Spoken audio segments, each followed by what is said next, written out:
everybody back to the JV Sports Room. As usual, your host, JDino, the other half of the team behind the scenes, my man Vince. Yeah. First off, for you guys that are watching on YouTube, I'd like to thank you guys. If you guys haven't hit the like button yet, please like and subscribe. Continue commenting. We appreciate all the love, all the support you guys been showing. If you guys haven't yet, check this out at sportjv.com. Check us out, man. Continue to follow us on Facebook, Instagram, and Twitter. We come with constant reels, constant content. And also, you guys can now check us out on Spotify, Google, Apple, or whatever platforms you get your podcasts at. All right, so why don't we jump into the starting lineup for this week?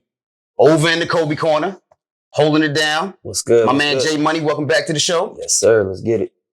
And in the starting center spot, you guys are quite accustomed to this guy. My man Big J, welcome back, baby. Big body, baby. Let's go. And you guys starting to learn this guy a little better as well. Had him on the show a couple weeks ago. Welcome back, my man Javi. What's good? What's good? It's good to be back. Javi. Looks like we got a nice NBA crew up in here. My man Javi, I appreciate you wearing your tip-off shirt. Oh, yeah, you already know, We got man. our tip-off Yes, shirts sir. on today. We actually doing a tip-off shirt giveaway. All right? So anybody who likes, subscribes, and comments on the question that we guys are going to give you guys a little later in the show, you guys are going to get thrown into the raffle for a tip-off shirt. So we're going to tip it off in the NBA. How can you not tip it off right now with this guy? Ja Morant. Cooking.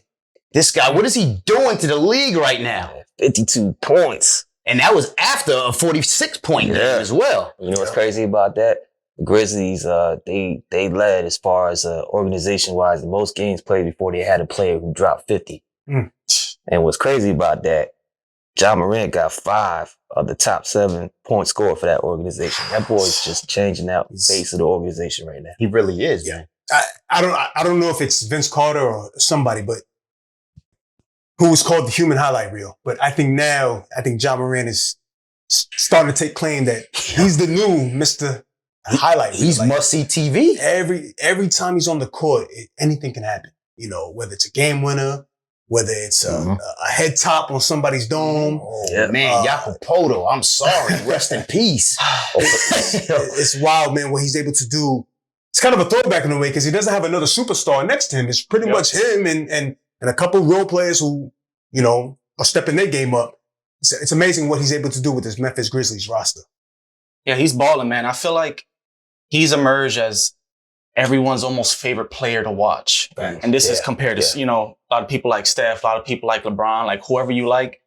This season, Ja Morant is at probably the top of that list now compared to last season. He's putting the league on notice. He's hungry and he's showing it.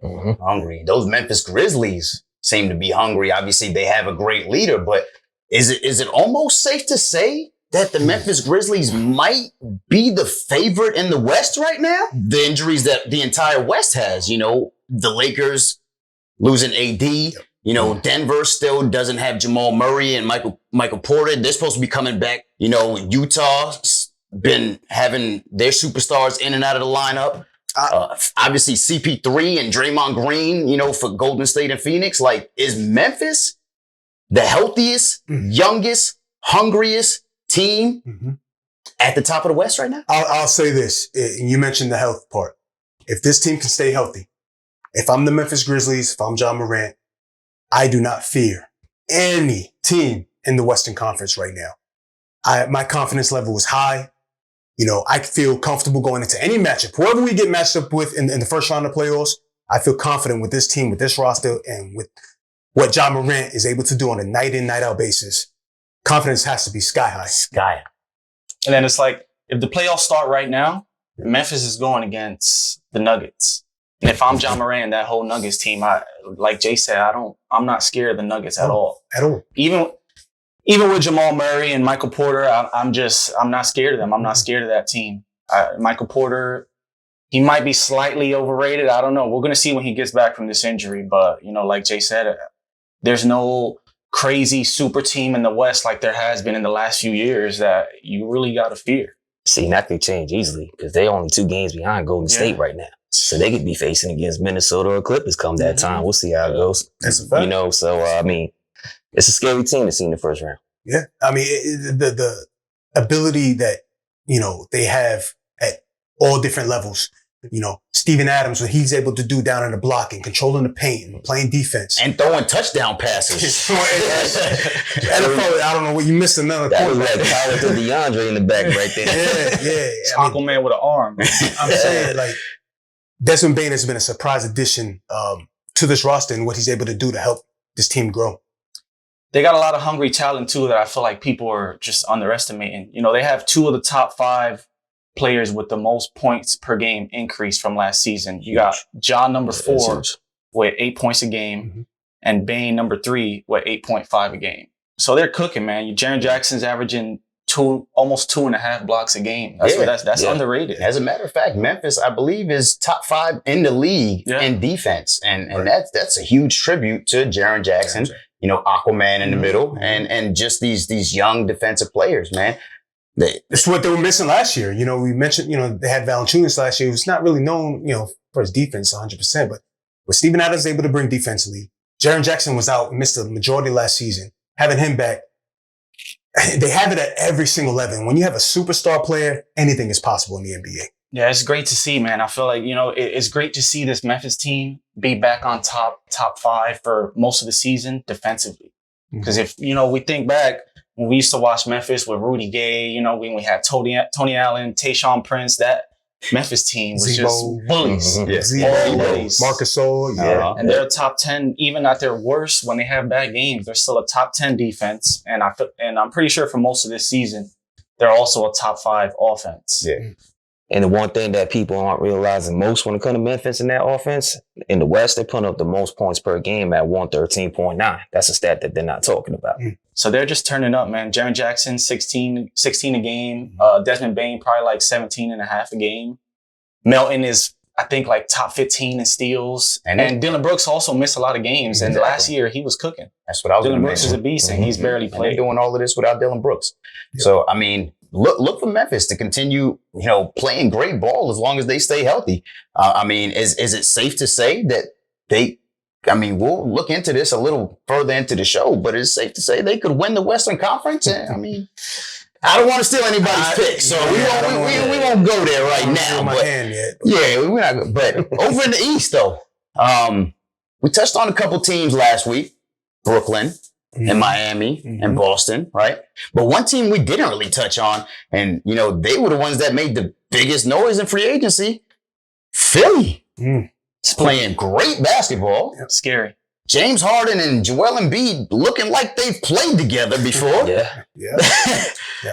I mean, how scary is Philly in the East? I mean, I like what they're doing. And the crazy thing about it, Maxey, I think he's a player that's just playing out of control himself too. And I don't think 100%. Tobias Harris has even got to playing his best ball this season yet. So let him get to that point come playoff time. And you're talking about a serious squad. Yeah, going into the, after the trade, there was the rumblings of, will James Harden mesh with this team? Can Embiid and Harden come together? Because we've seen Harden's track record with teams that he's been on. It's not great.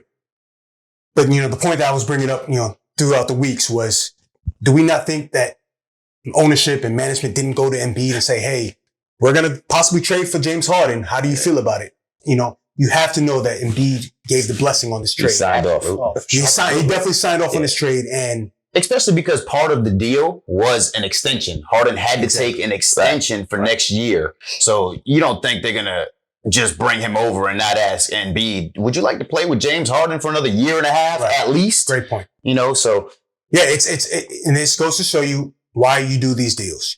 When you get the best player in the deal involved, it doesn't matter what you give up. You get the best player. And, it's great. It's still early. We're only a couple games in, but from what we've seen in these couple games, they're clicking. Sixers are going to be scary. They're clicking. They're clicking. It's going to be real scary. And whether they both play their best games or not, every team is probably going to be in foul trouble. The first quarter and a half. Embiid took 27 free throw attempts last game. Harden was 10 for 10. The last game, it was 37 combined. 37 free throws combined. It's going to be torture for these officials to officiate this game. It's going to be real tough. And like J Money said, we still haven't seen the best of Tobias Harris, and he's still averaging 18 and 7. And that's the thing I think I mentioned when this deal first went down. I think James Harden is going to relieve a lot of stress from these guys, Tyrese Maxey and Tobias Harris, and they're going to get a lot more open shots instead of having to, go against teams' best defenders every game. So I think James Harden just makes this team better. He makes it better. He knows what he's doing. He knows how to, control the game. And like I said, him and Joel Embiid are getting along great. I mean, Joel said he's probably the best passer he's ever played with. He doesn't even see half the passes that are coming his way. So, I mean, Joel's happy. James is happy. I mean, this is what Harden wanted. Yeah, he wanted to run the show, and now he's running the show. My only doubts were I wasn't sure how much Maxey was going to eat, because I know Harden likes to take all these shots, but Maxey 21-7 first game, 28-2 second game. So he's still eating. It seems like nothing's changing, even with Harden. And they said Maxey was like one of the most excited when Harden came in. He took Harden in immediately as a mentor, just spending time with him before and after practice and just trying to, soak up whatever knowledge he can of the game from his perspective. So it's showing. It's showing. It's huge. It's showing. I think it's safe to say that, we know about the, whatever off the court antics there is with James Harden's involved. There's something there. But on the court, he's still a top 5 player in the league, man. And when that player is on your roster, similar to the John Morant situation we just talked about, anything can happen. Anything can happen in the NBA when you have a superstar player. Now you have 2.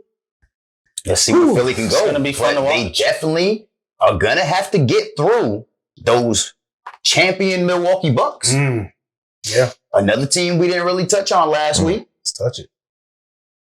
Milwaukee Bucks climbing up that Eastern Conference ladder, looking strong. Cream's rising. Another team is healthy.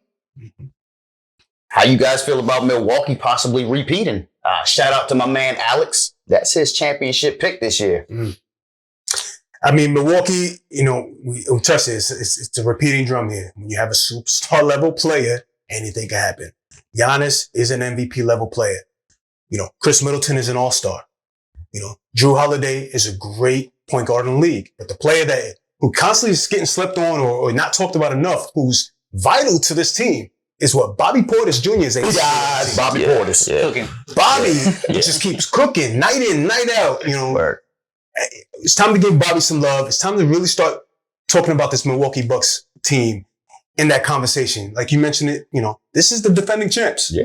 We got to start putting respect back on their name. Yeah. I mean, sometimes, they say when you lose, you win. Right? I think that's what happens when they lost Brook Lopez. They won, and getting Bobby Portis to step up out off the bench, and he's playing great ball. And it's almost, my man Alex, he said they've got a big 4 over there now. Yeah. I mean, they're playing good ball, and Bobby Portis has now had 8 games this season where he's made 6 or more 3-pointers.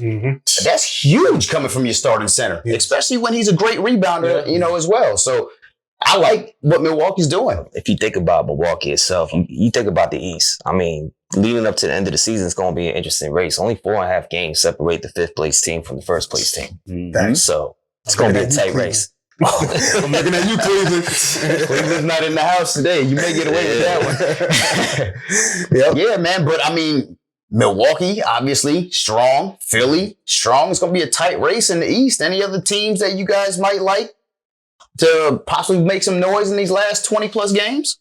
Yeah, man. And, I wasn't here last episode, but I was here in the comments defending, the Miami Heat. In the beginning of one of the first few videos, that was my pick, the Heat. I just feel like, they have a complete team. You still got Bam is one of the better defenders. Jimmy Butler. He did what he did in the bubble. Superstar Jimmy Butler. Yeah. He's an alpha and he's a leader. When Philly made their run against Toronto, Jimmy was the leader of that team over Embiid. He was leading the pack, even though they lost to that crazy Kawhi game winner.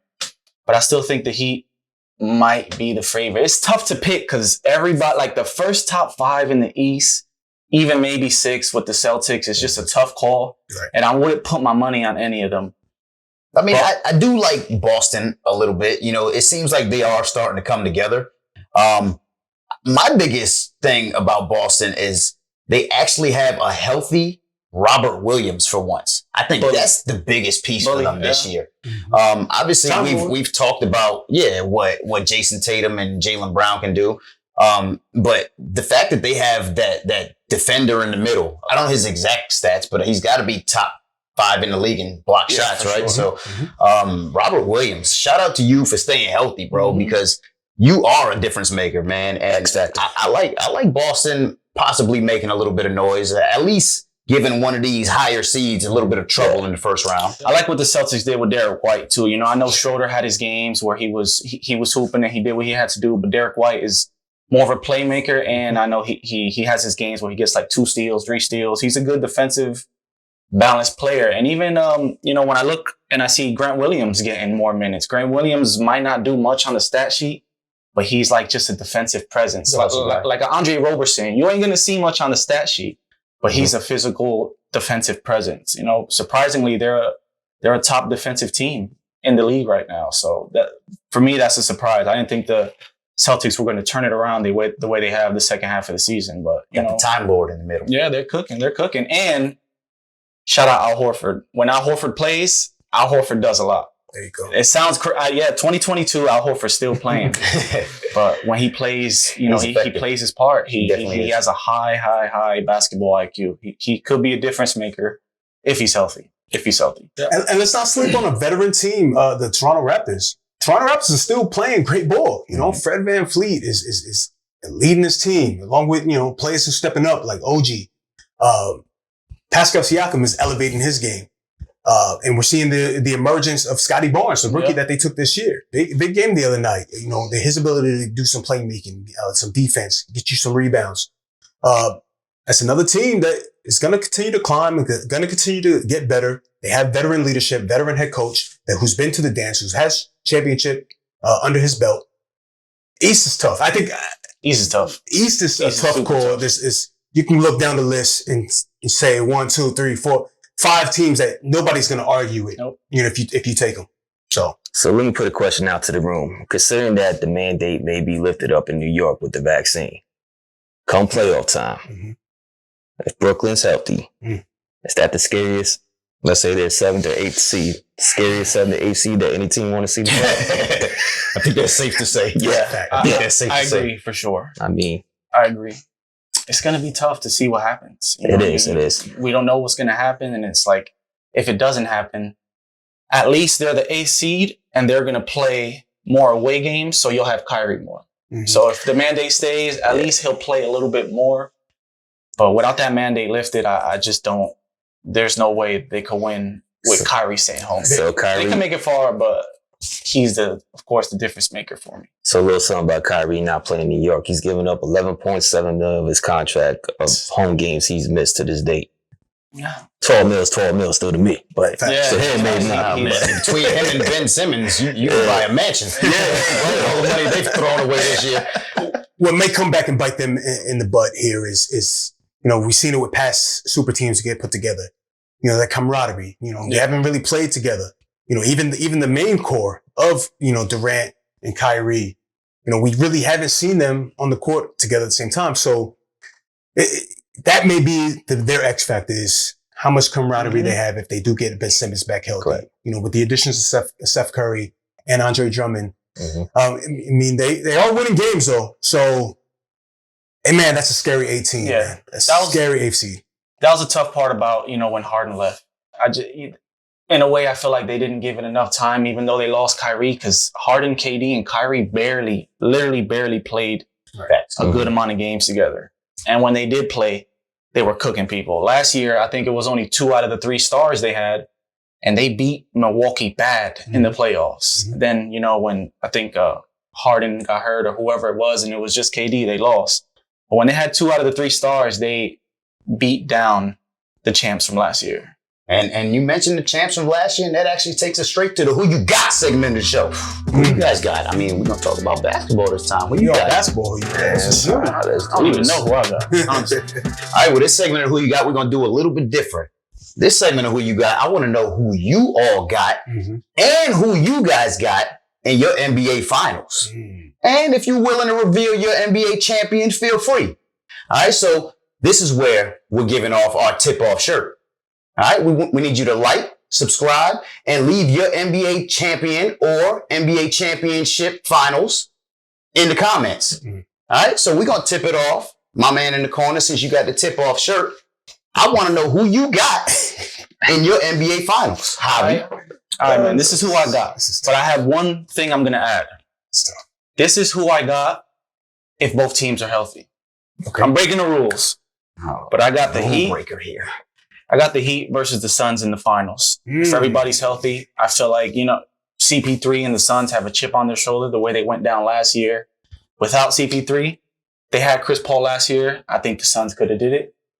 And I also feel like the Heat have a chip on their shoulder from losing to the Lakers. Fully healthy Kyle Lowry, fully healthy Jimmy Butler, fully healthy PJ, and we don't even know what Oladipo is going to do. So I feel like Oladipo should help. Suns Heat. If they're all healthy, I got the Suns in the Heat. Fire finals. That would be great, yeah. Suns and Heat. And in the finals, you got the Suns in 4? Uh-huh. Suns in 4? Nah, I ain't gonna make you do that. But we are gonna bounce it over to my man over in the Kobe corner. Yes. I mean, I am curious to know if you got the Lakers in the finals still. Nah, honestly,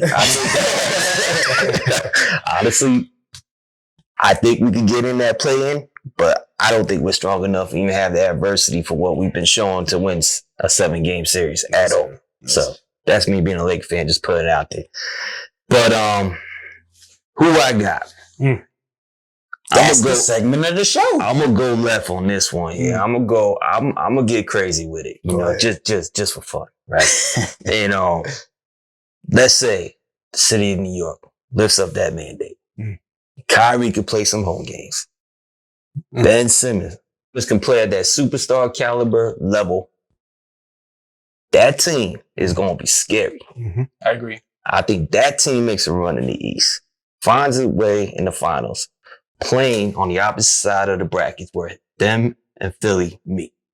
That's a storyline I like to see. And Brooklyn takes it to get to the finals. Now from the West, I'm going with Javi in this one, man. I like Phoenix. I like Phoenix to be in there. So basically, you need a fully healthy finals to see those two. Because that's a whole lot of injuries between those two teams. A lot of ifs. It's a lot of ifs.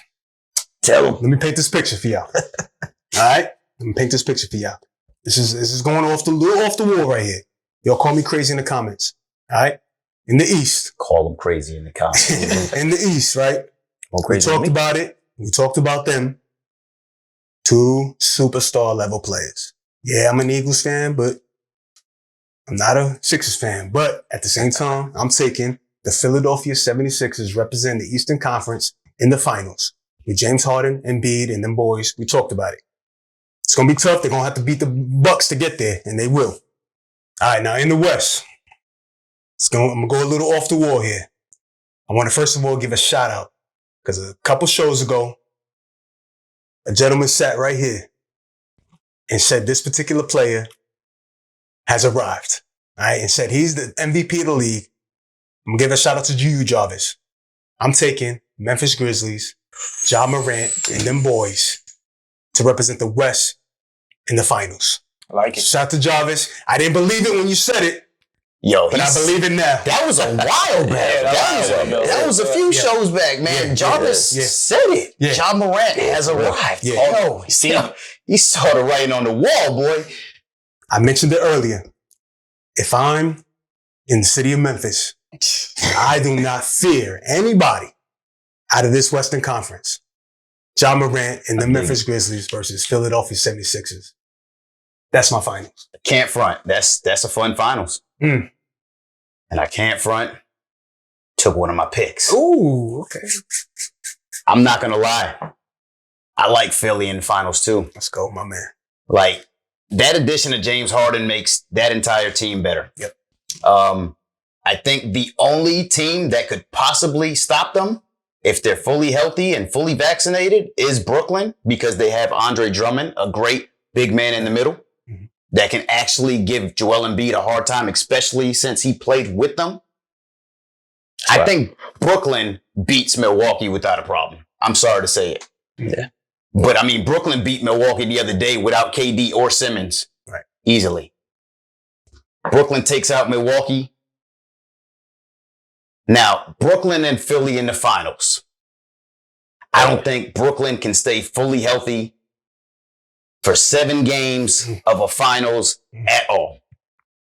KD has not been healthy all season. Right. Ben Simmons, his injury just got prolonged even further. Yep. Right. Kyrie only playing away games for right now. Too many ifs in that Brooklyn lineup. Facts. Give me Philly. And hopping over to the West. Too many uncertainties. Too many injuries over there too. Give me somebody who's already been there. Give me a champion. Mm-hmm. Give me the Golden State Warriors against the Philadelphia 76ers in the finals. That's a good one. It's a good one. Yeah. Golden State, Philly in the finals.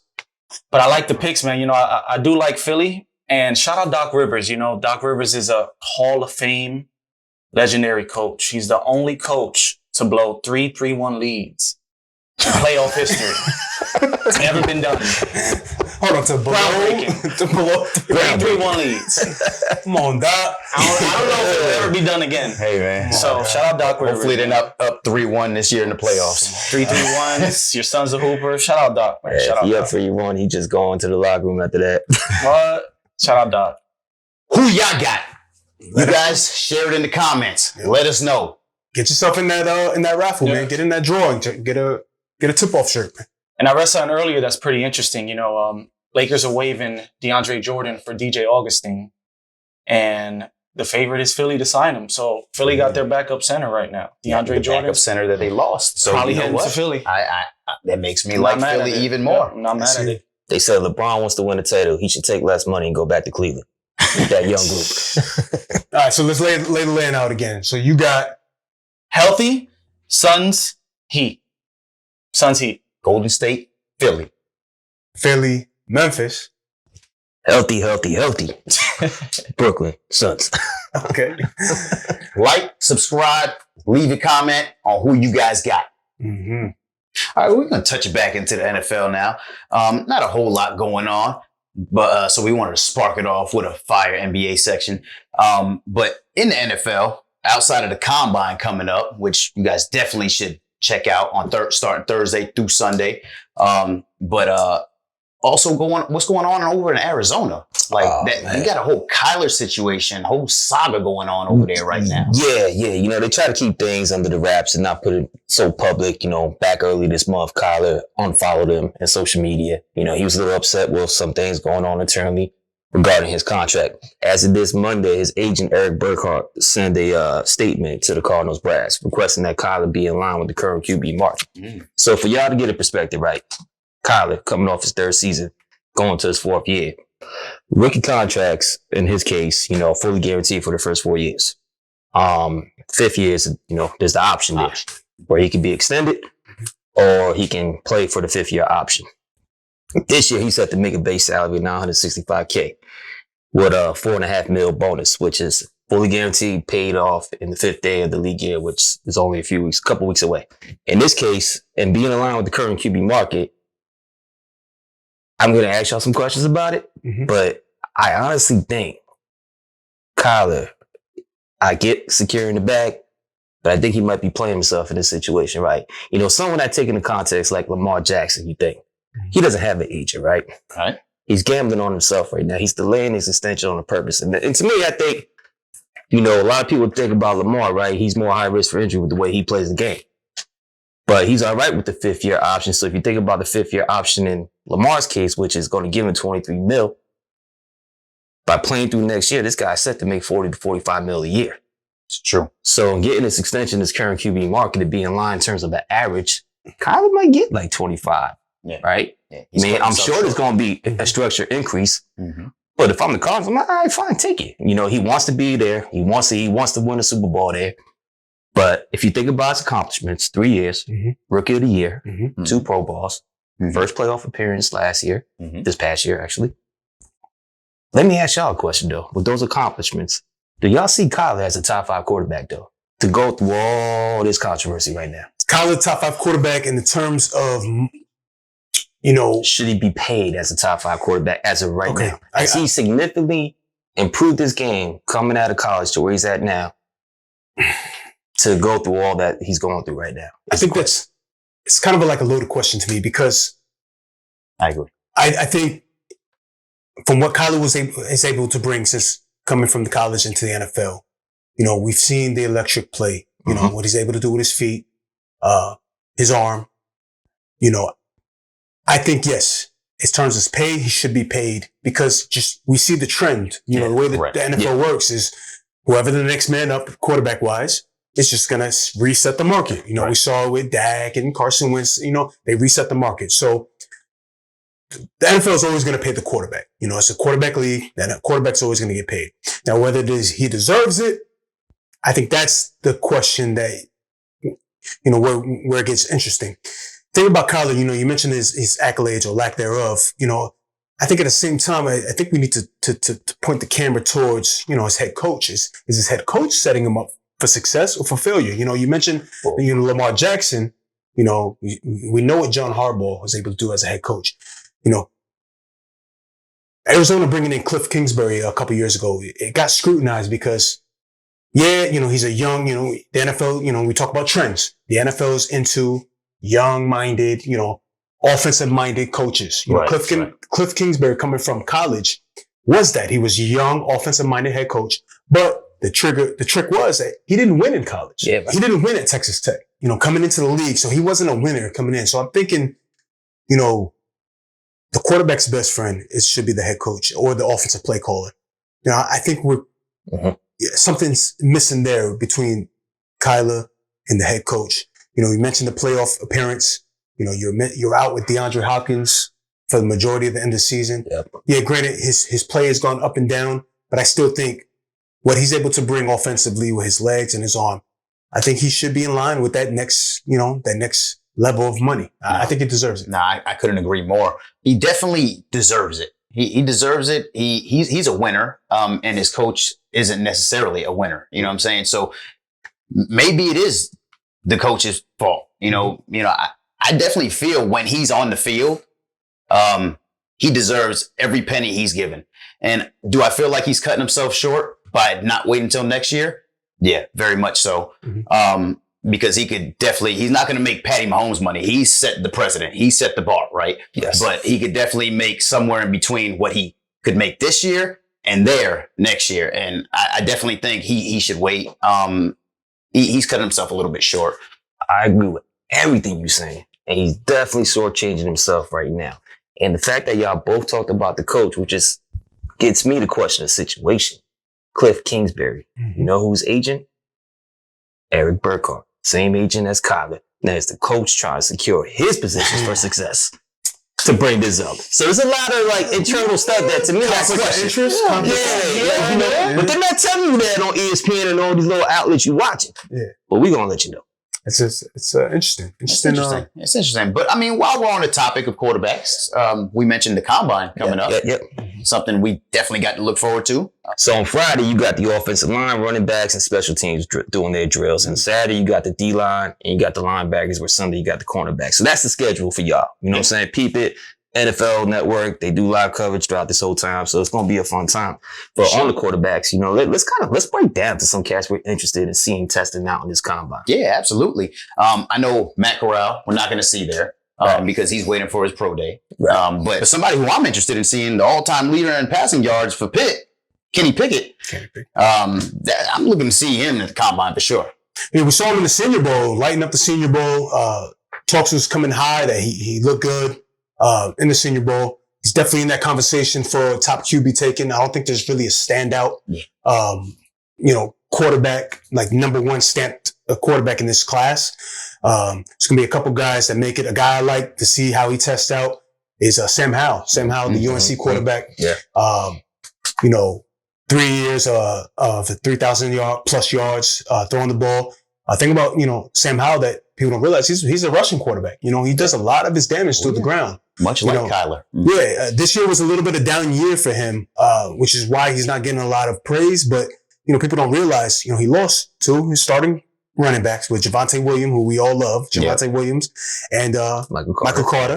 De'Ami Brown, and Daz Newsome. He lost some receivers. A lot of weapons to lose. So he lost a lot of weapons. So maybe that's why his numbers don't look that great. But he's a quarterback that I'm excited to see how he tests, and especially the rushing ability. If he does come in that mid fours, mid to late 4, Yeah. 4.4, 4.5. Depending where he goes, man, I like him a lot too. Yeah. You give him the right weapons and the right system, I could see him succeeding in the NFL for sure. Well, I think you hit a good point though about his rushing ability, and I think we seen when he had all those weapons there that he was able to make those throws. Absolutely. Right. Mhm. So, man, the way today's game is that we see it in so many organizations, that dual threat quarterback look is just coming to take over the game. Yeah. It's really something that's on the forefront. That's why, to me, I think seeing Malik Willis at a Liberty, I'm interested to see how he can test. Right. We know he's athletic. Yep. Right. For sure. But can he make all the throws? Right. That's what I'm interested in seeing when it comes to accuracy. Yeah. Where he's at with those throws. Yeah, if he's able to test well and he's able to, make all the throws like you mentioned, Mhm.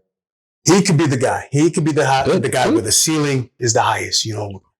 Where his rushing ability. There's a lot of mocks saying that he's a first rounder right now. We'll see where he falls in the first round, whether it's top 5, top 10, back half of the first. He's gonna earn some money. This combine is gonna tell a lot of that. Yeah, for sure. But also, we got the running backs. That's Friday. Mm-hmm. A couple good running backs that I'm interested in seeing: Kenneth Walker and Breece Hall. Looking to see them test out.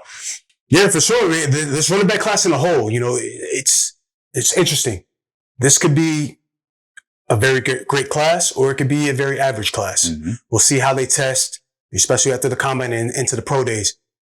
It kind of reminds me of the Saquon Barkley, Nick Chubb, Sony Michel, Rashad Penny year, or even the Leonard Fournette, the Dalvin Cook, Christian McCaffrey, Joe Mixon year. It kind of reminds me of that year where we needed those numbers to come in. We needed the 40 times. If we can get some of these big guys, we mentioned Isaiah Spiller and Breece Hall. These are big running backs. These are 220 plus pound running backs. If we can get these guys to run in the low 4.4s, low 4.5s, it could be huge. We could possibly get maybe more than one first round running back. Yeah.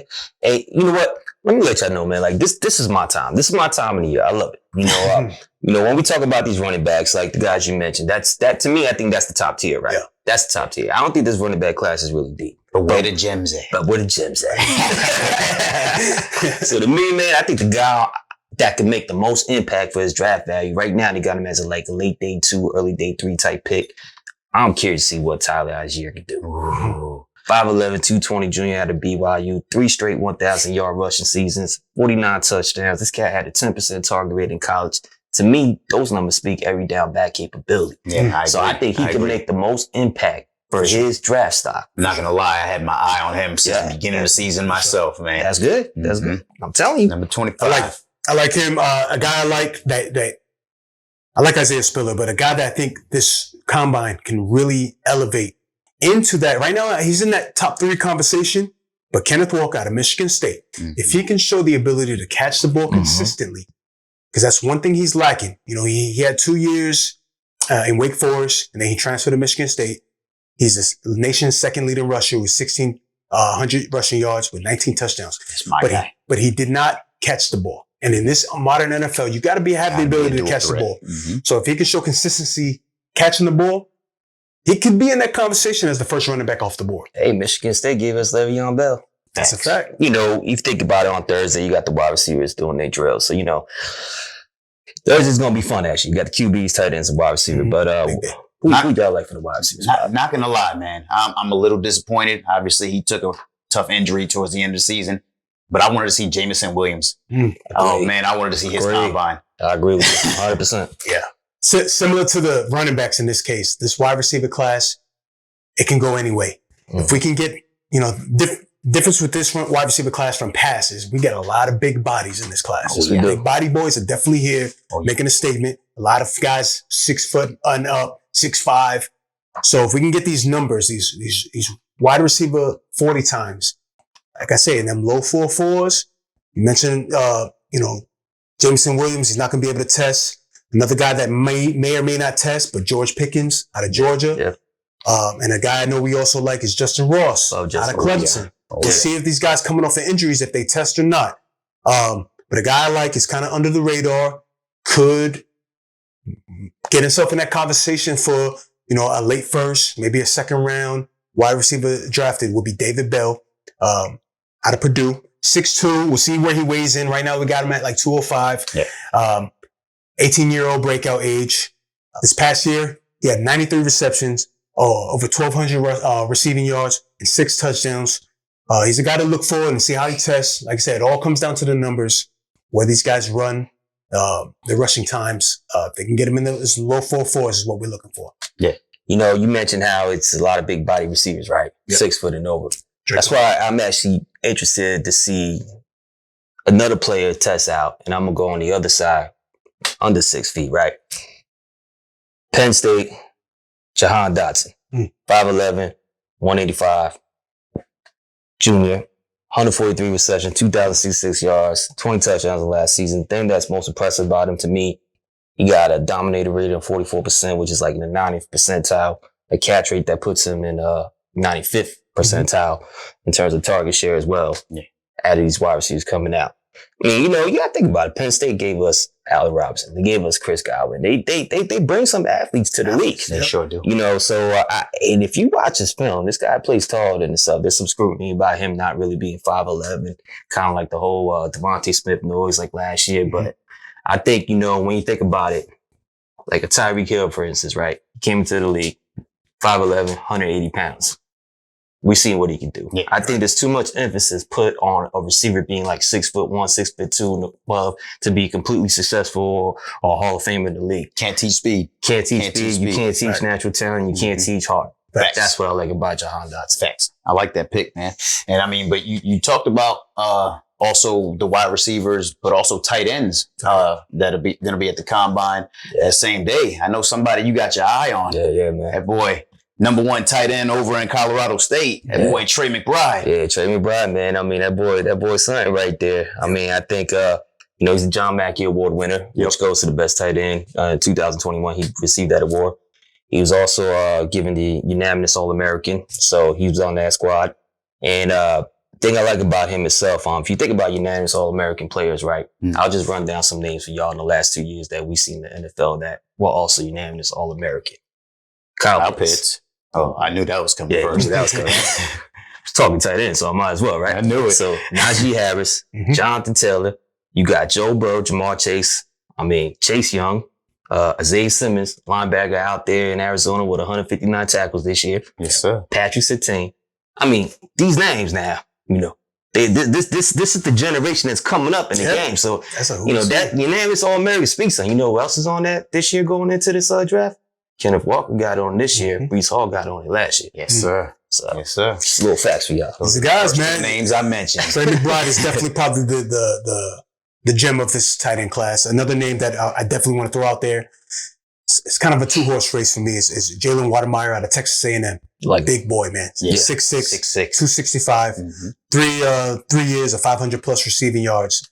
What could you ask for with a big body tight end? You know, that's what you want. So we'll see what these guys test. It's an exciting time of year for us, man. I know for you, these, you know, guys that are deep and love your team.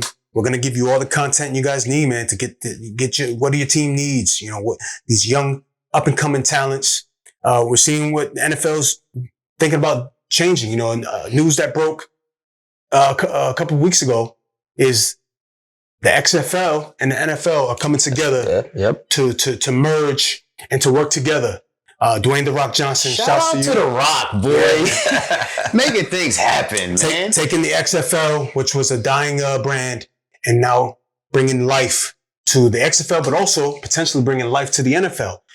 They're working together, kind of like similar to the G League and the NBA. They're going to test new rules, find new ways to innovate the games, innovate equipment. They're gonna do new things. So it's exciting news. You know, we always talk about from college to the league. You know, only certain select players can make it to the league. It's a very small percentage. So what about the guys that can't make it to the league? Now they have another outlet in the United States to build a game, to be able to build the game, build themselves to potentially get back into the league. So I dig it. Shouts to Dwayne "The Rock" Johnson for merging with the NFL and working that out. It's going to be huge, man. Huge. XFL should be starting back up in 2023. You know what's up to vote right now too as well? One of the possible league changes, man. They're voting on a possible overtime rule change. We're seeing what this KC Buffalo game did for us. The Josh Allen rule is what they're going to call it. That's what they're going to call it, right? That's what it needs to be called. Yeah, it's cool. It's actually going to allow opposing teams the opportunity to match the touchdown, if the first team scores a touchdown. Right. So that's really cool. It makes it a lot more fair. I mean, I think that's a good way to go about it. Yeah, it's this Josh Allen rule. We saw this past playoffs with the Buffalo Bills and the Kansas City Chiefs, where Josh Allen never got an opportunity. Right. You light the scoreboard up, you get your team to win, and you don't have an opportunity, you lose to a coin toss. So this gives, we'll see where it goes, if it gets approved or not. I think it's a great addition to the game. But I think there's other things that the NFL needs to start incorporating that the XFL did during their short stint before COVID canceled the league. But one of the rules that they were doing, I don't know if you guys peeped it, was there was no kickers. No. There was no kickers. So after you scored a touchdown, you had a 1 point at the 2-yard line, 1 point conversion, or a 2 point conversion from the 5-yard line, or a 3 point conversion from the 10-yard line. That's a little change I would like the NFL to bring some excitement to the game. Could you imagine, a fourth quarter, game on the line, you got to go for 3 from the 10-yard line? Yes, I think that would be cool. That could be smooth, man. I think this is where the game's going to change, and it's time. It's time to start innovating and reimagining the game of football. I think you still got to keep. I say, imagine adding the 2 and 3 point. I think because you're talking about a lot of jobs getting canceled, right? If you take away the kicker, right? Yeah, this is true. You're talking a lot of jobs getting canceled. A lot of lives being affected from an athlete that worked hard to get himself into the league, right? But I like the added concept. We already got the 2 point conversion, but since these are professionals, maybe being 3 points from like the 15-yard line or something like that. Yeah, that'd be cool. It really changed the game, man. I like it, man. I like changing the game up, man, for the better. You know what I'm saying? Better. Obviously, the Combine does that every year. Yep. So you guys make sure you check out the Combine Thursday through Sunday. It's going to be fire, man. Plenty of young prospects. Obviously, next show, we'll be coming back talking about who stood out at the Combine. Those young prospects, we're going to be wrapping them up. Obviously, we're going to be coming back with free agency talk. Yeah. The NFL about to open up free agency here in another week or two. Man, we're going to talk about some of these free agents that could be having new homes. Facts. This that time of the year, man. Like, it's the off season for many, but in JV Sportsroom, to us, it's ain't no off season. It's football 24/7. It's basketball 24/7. It's what we do, man. All right, gentlemen, well, that's all the time we got for today. J Money, appreciate you holding down that Kobe corner. And Big J, of course, holding down the starting center spot. Hey, real quick, if you guys made it this far in the show, hit that like button. And obviously, remember, we got the tip-off giveaway. Make sure you like and subscribe. Throw your comment in on who your NBA championship is going to be. Championship finals. And obviously, thank you guys for watching. Like and subscribe us on YouTube. Make sure you follow us on Facebook, Instagram, and Twitter. Check us out at sportjv.com. And obviously, if you want to support the show, you can also cash app us at $JVSportsRoom. And remember, you guys can also now listen to us on Spotify, Apple, Google, or wherever you listen to your podcasts. And as usual, I got a quote for you guys from Dwayne "The Rock" Johnson. Be humble, be hungry, and as always, be the hardest worker in the room. Thank you guys for watching.